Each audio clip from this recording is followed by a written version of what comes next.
దేవునికి స్తోత్రం. ప్రభునందు ప్రియులరా, ప్రభు అయిన యేసుక్రీస్తు నామమున ముందుగా మీకు అందరికీ నా హృదయపూర్వక శుభాభినందనలు.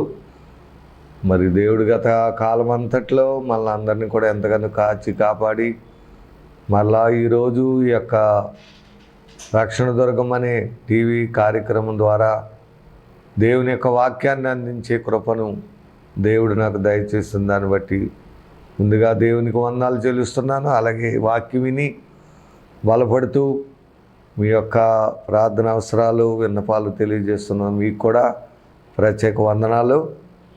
మరి ఇంకను వీటి కొరకు, కార్యక్రమాల కొరకు, ఈ టీవీ పరిచయ కొరకు మీరు ప్రార్థించి చక్కగా సహకారం చేస్తూ ఈ ప్రోగ్రాంలు ముందుకు సాగిపోయేలాగా మీరందరూ మరి ప్రార్థించాలని దైవజనంగా కోరుతూ ముందుగా మాటలు తెలియజేస్తున్నాను. దేవుడు దీవించిన గాక. మరి ఈరోజు వాక్య భాగాన్ని మనం చదువుకుందాం. గత వారము చెప్పుకున్నదే మరలా ఈ వారం కూడా కంటిన్యూ చేద్దాం. ఎందుకంటే పరిశుద్ధాత్మ శక్తిని గురించి, ఆత్మను పొందుకొని శక్తిమంతులు అవ్వాలి, బలవంతులుగా ఉండాలని చెప్పుకుంటున్నాం. దాని పోలికలు ఏ రకంగా భూమి మీదకి ఆయన ఏ పోలికల్లో చెబడి ఆ పోలికల గురించి ఒక్కొక్క దాని గురించి మనం తెలుసుకున్నప్పుడు అది ఎంతో శక్తి కలిగినవిగా ఉన్నాయని, బలమైనవిగా ఉన్నాయని అనే విషయాన్ని మనం తెలుసుకున్న గత వారం కొన్ని విషయాలు నేర్చుకున్నాం. మళ్ళా ఈరోజు కూడా దాని ఆత్మను గురించిన సంగతులే కొన్ని విషయాలు మనం నేర్చుకుని ముందుకు వెళ్దాం. మరి ఇక్కడ ఈరోజు మనం నేర్చుకునే అంశము మా లేఖనం ప్రకారంగా అంశం మాత్రం పరిశుద్ధాత్మను గురించే. అయితే మత్తయి సువార్తలో యేసు ప్రభు వారు గురించి కూడా యోహాను చెప్తున్న మాట మనం నేర్చుకోవాలి. 3వ అధ్యాయములో మత్తయి సువార్త 3వ అధ్యాయము 11వ వచనం చదివితే, మారు మనసు నిమిత్తము నేను నీళ్ళలో మీకు బాప్తిసం ఇచ్చుచున్నాను, అయితే నా వెనుక వచ్చుచున్నవాడు నాకంటే శక్తిమంతుడు, ఆయన చెప్పులు మూయటకైనను నేను పాత్రుడును కాను, ఆయన పరిశుద్ధాత్మలోను అగ్నితోనూ మీకు బాప్తిసం ఇచ్చును. హల్లెలూయా. దేవుడి వచనాలను దీవించును గాక. సరే, ఇక్కడ యోహాను గారు బాప్తిసం ఇస్తూ యేసు ప్రభు ఇచ్చే బాప్తిసం గురించి కూడా తెలియజేస్తున్నారు. ఎప్పుడు కూడా ఆయన బాప్తిసం ఇచ్చినప్పుడల్లా ఇదే మాట చెప్పేవారు. యోహాను బాప్తిసం ఇచ్చినప్పుడు అన్ని సువార్తల్లో కూడా ఈ మాట ఉంటుంది. నేను మారు మనసుని నీళ్ళలో బాప్తిసం, నా వెనుక వచ్చున్నవాడు నాకంటే శక్తి, ఆయన మీకు పరిశుద్ధాత్మలోను అగ్నితోను మీకు బాప్తిసం ఇచ్చినని ఆయన ఎప్పుడు చెప్తూనే వచ్చారు. కాబట్టి ఇక్కడ పరిశుద్ధాత్మతోనూ అగ్నితోనూ మీకు బాప్తిసం, అగ్ని అని మాట రాయబడింది. పరిశుద్ధాత్మకి రెండవ అదంటే అగ్ని. అలాగే దేవుడు కూడా దహించే అగ్నిలాగా ఉన్నాడు, శక్తి కలిగిన వాడుగా ఉన్నాడు. అలాగే పరిశుద్ధాత్ముడు కూడా అగ్ని వలె ఉన్నాడు. ఆత్మ అగ్ని మనలో, ఆత్మను పొందుకుంటే ఆత్మ మనలో అగ్ని వలె మండుతూ ఉంటుంది అన్నమాట. హల్లెలూయా. కాబట్టి పరిశుద్ధాత్మ పొందుకుంటామంటే అర్థం ఏంటన్నమాట, అగ్నితో నీవు బాప్తిసం పొందావు అనమాట. హల్లెలూయా. అగ్ని మండుతూ ఉంటుంది అనమాట. దేవుడు అగ్ని అయి ఉన్నాడు. దేవుడే అగ్ని ఉన్నాక దేవుని ఆత్మ మనలో ఉంటే అది అగ్ని వల్లే మనల్ని మండిస్తూ ఉంటుంది అన్నమాట. అగ్ని మండుతున్నప్పుడే దీపం వెలుగుతా ఎలాగుందో అలాగే మన ఆత్మీయ జీవితం వెలుగుతూ ఉంటుంది అని మనం తెలుసుకోవాలి. సో ఇవి అంటే అనేక రెఫరెన్స్లు మీకు గత వారం చెప్పాను. ప్రభు వెళ్ళక ముందు చెప్పారు, వెళ్ళిన తర్వాత ఇక్కడ యోహాను కూడా ఆయన బాప్తిసం ఇలాగిస్తారని చెప్పారు. కాబట్టి తండ్రి అయిన దేవుడు కుమారుని ద్వారా మనకి ఆత్మను గురించిన వాగ్దానం అనుగ్రహించబడి ఆయనే మనకు అనుగ్రహిస్తున్నాడు.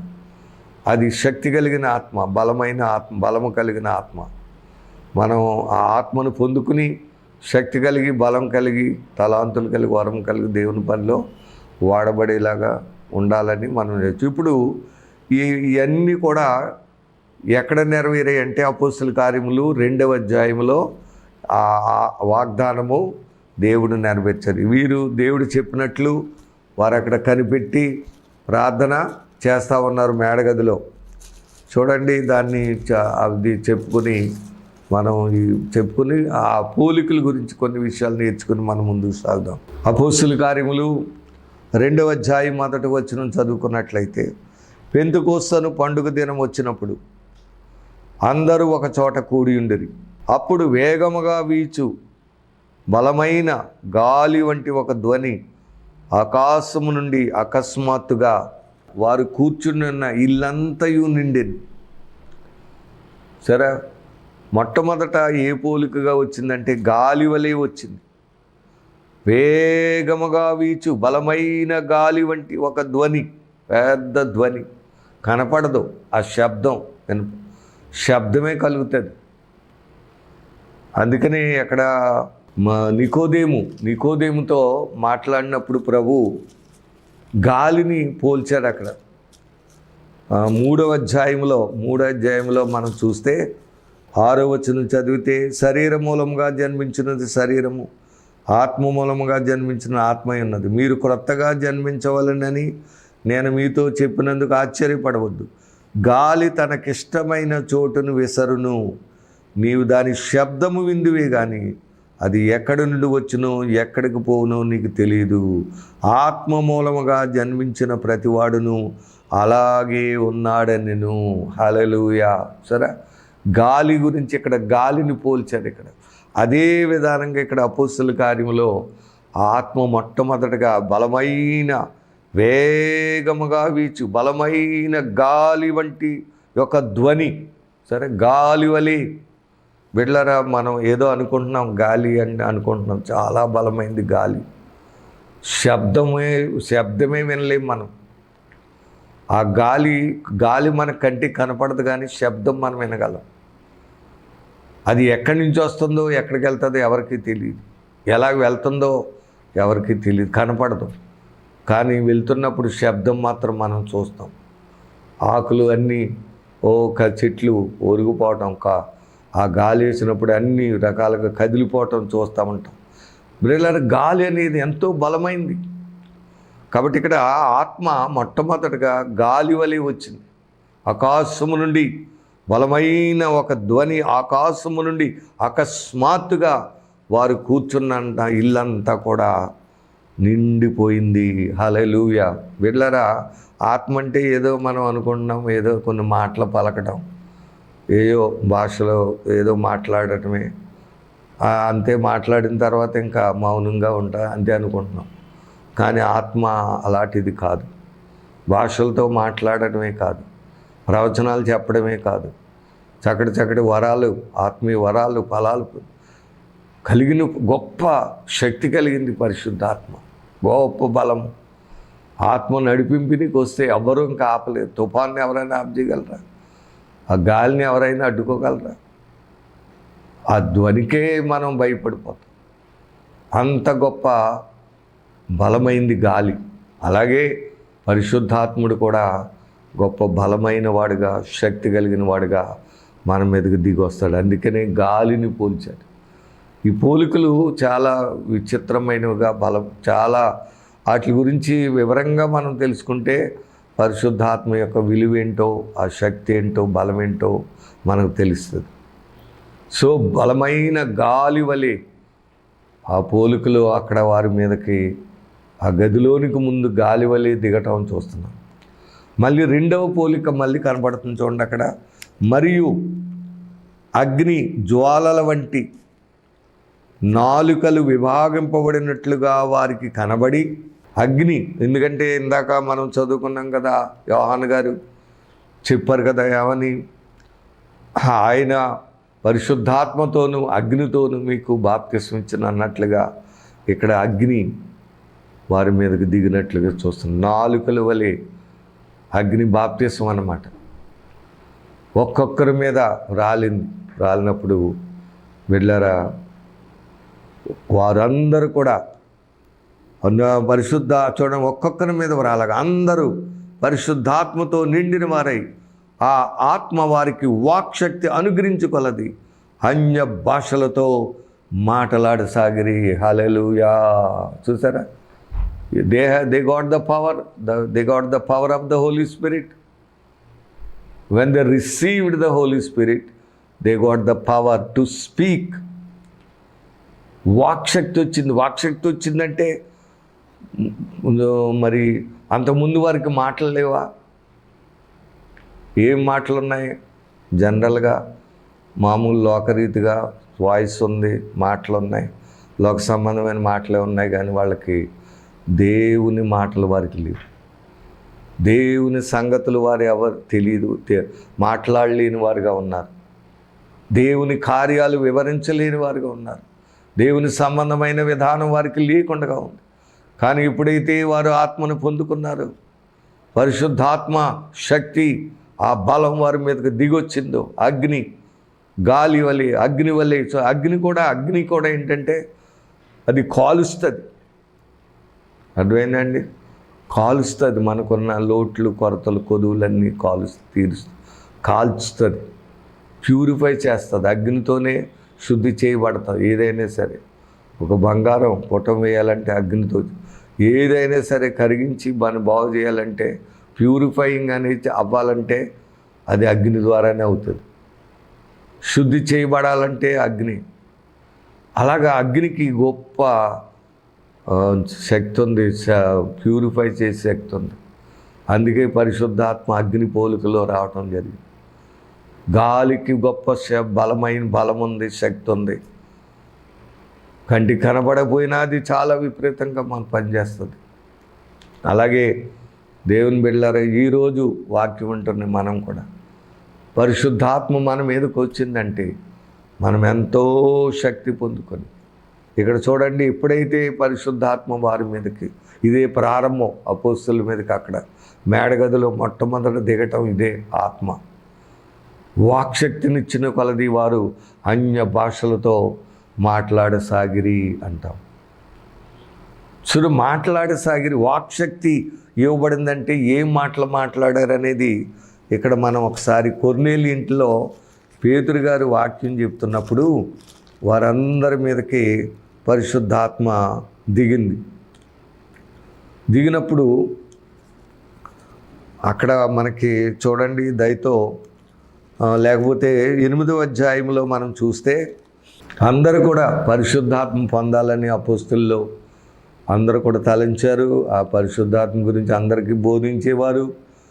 ఇక్కడ 8వ అధ్యాయంలో మరి సమరయ్య వారు 14వ వచనంలో ఉంది, సమరయ్య వారు దేవుని వాక్యం విన్నారని, అంగీకరించారని యెరూషలేములోని అపోస్తలు విని పేతురు యోహాను వారి యొద్దకు పంపిరి.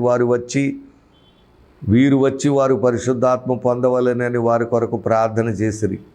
సరే, అంతకుముందు వారిలో ఎవరి మీద ఆయన దిగి ఉండలేదు. వారు ప్రభు అయిన యేసు నామమున మాత్రం బాప్తిసం పొంది ఉండిరి. అప్పుడు పేతురు యోహానులు వారి మీద చేతులుంచగా వారు పరిశుద్ధాత్మను పొందిరి. హల్లెలూయా. సమరయ్య వారు ఫిలిప్పు వెళ్ళి సమరయ్య పట్టణంలో ఆయన సువార్త ప్రకటించాడు. ఆయన ఆత్మను పొందుకున్నాడు. రోగులు, దెయ్యాలు వెళ్ళిపోవడం, గొప్ప గొప్ప కార్యాలు ఫిలిప్ ద్వారా జరిగాయి. అయితే అపోస్తులకే ఇవ్వబడింది ఆత్మవరం, అంటే వారు చేతులుంచినప్పుడు ఆత్మను పొందుకోవడం, అది వారికి ఇవ్వబడింది. ఎప్పుడైతే సమరయ్య వారు దేవుని వాక్యం విన్నారన్నారో వెంటనే అపోస్తులు విని ఇక్కడికి వచ్చారు, సమరయ్యపట్నం వచ్చారు. ఎందుకంటే అక్కడతోటే సరిపెట్టుకోకూడదు. వారు బాప్తిసం పొంది రక్షణ పొందిన వారు ఉన్నారు.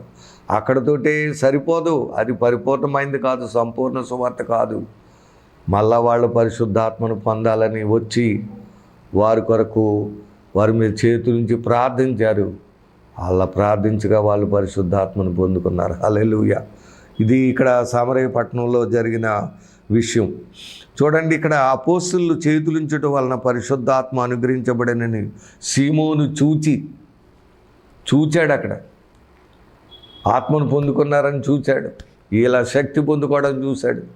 భాషలు మాట్లాడటం చూశాడు. దేవుని కార్యాలు వారు వివరించడం చూశాడు. చూచి ద్రవ్యం పెట్టి, నేను కూడా ఇలాంటి వారమేమంటారు, డబ్బు పెట్టి దేవుని వరాన్ని సంపాదించుకుంటాడా? కాబట్టి అతనికి అది అనుగ్రహించబడలేదు.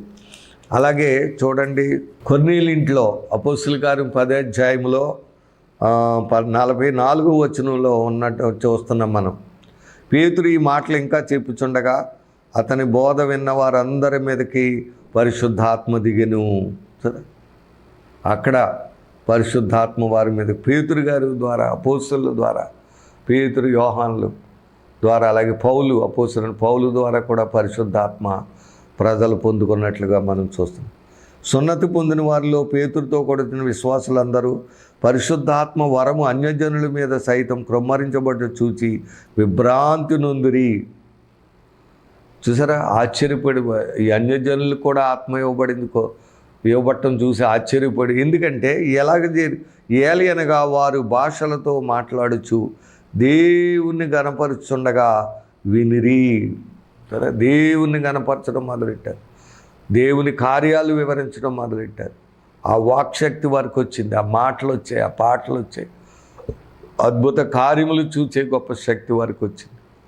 అందువల్ల వారు చూచి ఆశ్చర్యపోయారంట. వాళ్ళ భాషలతో మాట్లాడి దేవుణ్ణి ఘనపరుచుండడం అనేది అక్కడ జరిగినట్లుగా చూస్తున్నాం. సరే, కాబట్టి పేతురు గారు అపోస్తులకి దేవుడు ఒక వరం ఇచ్చాడు. ఏంటంటే వారి చేతులుంచి ప్రార్థించడం వల్ల వారు ఆత్మను పొందుకోవడం జరుగుతూ ఉంది. అయితే ఇప్పుడు ఏంటి, అందరూ ఆత్మను పొందుకోవచ్చా, లేకపోతే వరం ఏమబడిందా, దైవజనులు ఎవరికైనా అది ప్రత్యేక వరంగా వస్తున్నాడా ఏంటన్నది మనం ఇంకా దాన్ని పూర్తిగా అర్థం చేసుకుంటే, ఆ దైవజనులు మరి అది అపోస్తుల కాలంలో జరిగింది, మరి ఇప్పుడు కాలంలో ఎలాగుందో ఏంటన్నది మనం అర్థం చేసుకోవాలి. మొత్తం మీద దైవజనులు ప్రార్థించినా, లేకపోతే నువ్వు వ్యక్తిగతంగా ప్రార్థించినా, అన్యజనులు కూటంలో గుళ్ళోనూ ప్రార్థించిన, ఎవరి ద్వారా నీకు ఆత్మ వస్తుందో అది అన్నీ ఎలాగున్నా మనము ఆత్మను పొందుకొని ఆ శక్తిని, ఆ బలాన్ని, తలాంతులు కలిగిన వారికి ఉండాలని నేను మీకు చెప్తూ ఉన్నాను. అయితే ఆత్మ నింపుదల అనేది ఎవరి ద్వారా, ఏ కూటంలో, ఏ దైవజనుల ద్వారా వస్తారన్నదే అది తర్వాత, అది మీకు దేవుడు బలపరిచిన దాన్ని బట్టి, దేవుడు మిమ్మల్ని నడిపించిన దాన్ని బట్టి అక్కడ క్రియ జరుగుతూ ఉంటుంది. అన్ని చోట్లకి అక్కడ మనం అప్పుడు అర్థం చేసుకుంటాం, ఎక్కడ ఏ సంఘములో అయితే దేవుని ఆత్మకార్యం ఎవరు దైవజనుల ద్వారా ఆత్మ నింపుదల వస్తుంది అనేది.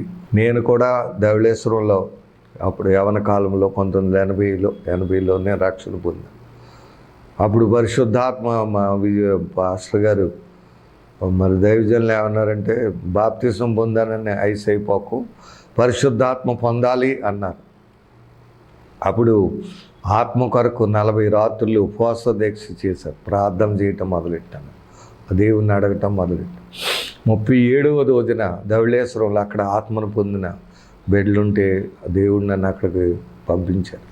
వెళ్ళిపోయిన అక్కడ రాజమండ్రి ధవళేశ్వరం నేను వెళ్ళేటి ఆయనకి, వాళ్ళు నిజంగా దైవజనులు కాబట్టి ప్రార్థనలో వాళ్ళు అప్పుడే ఆల్రెడీ 4 గంటలకు వెళ్ళాను. వాళ్ళు అప్పుడే ఒక కొండ మీదకి ప్రార్థనకు రెడీ అయిపోయారు. ప్రార్థనా పరులు వాళ్ళు, ఆత్మతో నింపబడిన వారు. అంతే, నన్ను ఏమి మంచిర్యాలు ఎలా ఉన్నారు ఏంటని ఊసులాడలేదు, కానీ ఏమన్నా తింటారా తాగుతారా అని అడిగారు. ఏం అక్కర్లేదన్నాను, నేను ఉపవాసం ఉన్నాను చెప్పాను. అయితే నడండి అని ఆ 5-6 ఉన్నారు, వారితో పాటు నన్ను కొండ మీదకి తీసుకెళ్ళాం. 4 గంటలకు వెళ్ళాం, రాత్రి 8 గంటల వరకు అక్కడ ప్రార్థన జరిగింది కొండ మీద. ఆ ప్రార్థనలో వారితో నేను ప్రార్థిస్తున్నప్పుడు దేవుడు తన ఆత్మతో అక్కడ నన్ను నింపాడు. హల్లెలూయా, హల్లెలూయా. ఇదే నా అనుభవం. అప్పుడు అక్కడ పొందుకున్నాను. మళ్ళీ ఆదివారం ఇక్కడ మా దైవజనులు చర్చికి వచ్చినప్పుడు వారు నిలబెట్టి పాట పాడినప్పటికీ నాకు పరిశుద్ధాత్మ శక్తి వచ్చింది. శక్తిని అక్కడ పొందుకున్నానేమో, పాట పాడేటప్పటికి ఇక్కడ ఆత్మ వచ్చింది. వెంటనే ఆయన అన్నారు, ప్రభుదానం నా దగ్గర పొందుకోపోయినా పరిశుద్ధాత్మ పొందారు అని అందరిలో చెప్పాను. అక్కడి నుంచి నాకు తలాంతులు రోగుల కొరకు ప్రార్థన, స్వస్థతలు జరగడం, దెయ్యాలు వెళ్ళిపోవడం, ఏ రోగి కొరకు ప్రార్థించినా ఆ రోగు వెంటనే స్వస్థత, చక్కటి వరము, స్వస్థతా వరం ఇచ్చారు. సంఘంలో ప్రార్థన చేసేవాడిని, వరాలు రోగుల కొరకు గ్రామాల్లో ప్రార్థించారు. గ్రామాల్లో ఈవెన్ పశువులకి ప్రార్థించే పశువులు బ్రతికాయి, స్వస్థత పొందుకున్నాయి. చిన్నపిల్లలు ఏంటి, పెద్దవాళ్ళు ఏ వ్యాధులతో అందరిని దేవుడు బాగు. అలాంటి చక్కటి ఆత్మను పొందిన తర్వాత వరము దేవుడు నాకు ఇచ్చాడు. సో కనుక వాక్యం వింటున్న దేవుని బిడ్డలారా, మనకి కనపడుతుంది, ఆ శక్తి కనపడుతుంది, ఆ స్వస్థతలు జరగటం చూస్తాం, దెయ్యాలు కేకలు వేసుకుని వెళ్ళిపోవడం చూస్తాం, పాపులు రక్షణ పొందడం చూస్తాం. ఆత్మను పొందుకున్నప్పుడే ఏ కార్యాలైనా జరుగుతాయి, ఎటువంటి అద్భుతమైన చూడగలం. అంతకు మించి ఆ శక్తి లేనప్పుడు, ఆ బలం లేనప్పుడు, ఆత్మీయ జీవితం మనకు లేనప్పుడు ఏమీ చేయలేము. దేవుని పరిచర్యలో ఏమీ వాడబడలేము. మాటలతో కాదు, ఇది శక్తితో కూడింది. దేవుని రాజ్యము మాటలతో కాదు, భోజనం కాదు, ఆ పరిశుద్ధాత్మ అందలే ఆనందం, సంతోషం అనేది ఉంది. కాబట్టి ఇంకా లాస్ట్ వచనం చెప్పి నేను ముగించేస్తాను. ఈ అపోస్తుల కార్యంలోనే 19వ అధ్యాయంలో మొదటి నుంచి మనం చదివితే, అపోల్లో కొరింథులో ఉన్నప్పుడు జరిగింది ఏమనగా, పౌలు పై ప్రదేశములలో సంచరించి ఎఫెసునకు వచ్చి కొందరు శిష్యులను చూచి, మీరు విశ్వసించినప్పుడు పరిశుద్ధాత్మను పొందితిరా అని వారిని అడుగగా. సరే, అంటే the importance of receiving the Holy Spirit. వాళ్ళు ఇప్పుడు కూడా పరిశుద్ధాత్మను పొందుటలో ఉన్నటువంటి ప్రాముఖ్యతని ప్రజలకు చెప్పేవారు. ఆత్మను పొందుకోవాలి ప్రతి ఒక్కరు కూడా. మరి ఈ రోజున ఆ ప్రాముఖ్యత మరి సంఘాల్లో మనం చూడలేకపోతున్నాం. ఆ బోధలు లేవు. ఇప్పుడు ఆత్మను గురించి చెప్పేవారు లేరు, ఆత్మను పొందుకునే అనుభవం లేదు. ఆత్మ విషయాలు ఏమీ కూడా పక్కన పెట్టేసి మరి ఏయో బోధలు, ఏయో వాక్యాలు చెప్తూ ప్రజల్ని మాయ చేస్తున్న రోజుల్లో ఉన్నాం. కనుక దేవుని బిడ్డలారా, వారైతే ఇఫ్ యు బిలీవ్, నువ్వు నమ్మినప్పుడు, మీరు విశ్వసించినప్పుడు ఆత్మను పొందారా.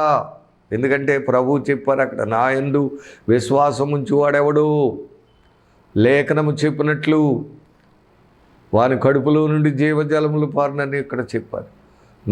ఆయన యందు విశ్వాసం ఉంచువారు ఆత్మను పొందుకుంటారని అక్కడ చెప్పారు. కాబట్టి ఇక్కడ అదే ప్రశ్న అడుగుతున్నారు. అక్కడ పేతురు, యోహాన్లు కూడా ఆ సమరయ్య వారు వాక్యం విన్నారని తెలిసి హుటాహుటిని వచ్చేసరి. ఎందుకు? వారు ఆత్మను పొందుకోవాలి, వారి కొరకు ప్రార్థన చేయాలని వచ్చారు. చేతులుంచి ప్రార్థించినప్పుడు వాళ్ళ ఆత్మను పొందుకున్నారు. అక్కడ కొర్నేలు ఇంట్లో కూడా పేతురు గారు వాక్యం చెప్పారు, చెప్తూనే ఉన్నారు. ఇంకా అప్పుడే వాళ్ళ మీదకి ఆత్మ దిగి వచ్చింది.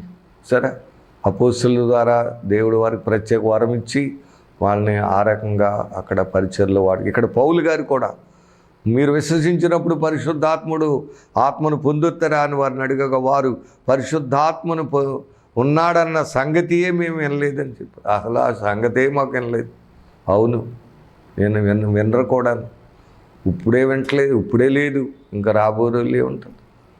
అప్పుడే లేదు, ఇప్పుడు ఎక్కడ ఉంటుంది? కనుక ఆ సంగతి మేము వినలేదని. అయితే ఇక్కడ ఒక మాట గుర్తు చేస్తున్నారు పౌలు గారు.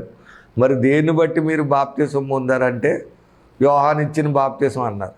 మరి యోహాను బాప్తిసం ఇచ్చేటప్పుడు మాట చెప్పలేదా ఏంటి? నా వెనుక వచ్చి ఉన్నవాడు నాకంటే శక్తిమంతుడు, ఆయన మీకు పరిశుద్ధాత్మలోను అగ్నితో బాప్తిసం ఇస్తాడనే మాట చెప్పలేదా అని అడిగారు. నిజంగా పాయింట్ అది. వీళ్ళు వినలేదంటున్నారు కానీ దాని గురించి పట్టించుకోలేదు, ఆలోచించలేదు. కానీ యోహాను గారు చెప్పారు, బాప్తిసం ఇచ్చినప్పుడు ఎలా చెప్పేవారు ఈ మాట. అదే ఇక్కడ అప్పుడు అలాగైతే మీరు దేన్ని బట్టి బాప్తిసం అంటే యోహాను బాప్తిసం పడేది. అందుకు పౌలు, యోహాను తన వెనుక వచ్చి అని అనగా యేసునందు విశ్వాసం ఉంచిన ప్రజలతో చెప్పుచు మారు మనసు విషయమైన బాప్తిసం ఇచ్చానని చెప్పాను. యేసునందు విశ్వాసం, నేను మారు మనసు ఇస్తున్నాను, నా వెనుక వచ్చిన వారిని మీరు నమ్మాలి, ఆయన పరిశుద్ధాత్మ ఇస్తానని చెప్పారు. అది జ్ఞాపకం చేశారు. వారు ఆ మాటలు విని ప్రభు అయిన యేసునామమున బాప్తిసం పొందిరి. తరువాత పౌలు వారి మీద చేతులుంచగా సరే పరిశుద్ధాత్మ వారి మీదకి వచ్చెను. హల్లెలూయా. సరే, అప్పుడు వారు భాషలతో మాట్లాడుటకును ప్రవచించుటకును మొదలుపెట్టిరి. హల్లెలూయా. సరే, ప్రవచనాలు చెప్పడం మొదలెట్టారు. వాక్శక్తి రావటం వచ్చేసింది, మాటలు వచ్చేసాయి, పిల్లల ప్రవచనాలు వచ్చాయి, వరములు వచ్చేసాయి, తలాంతులు వచ్చేసాయి.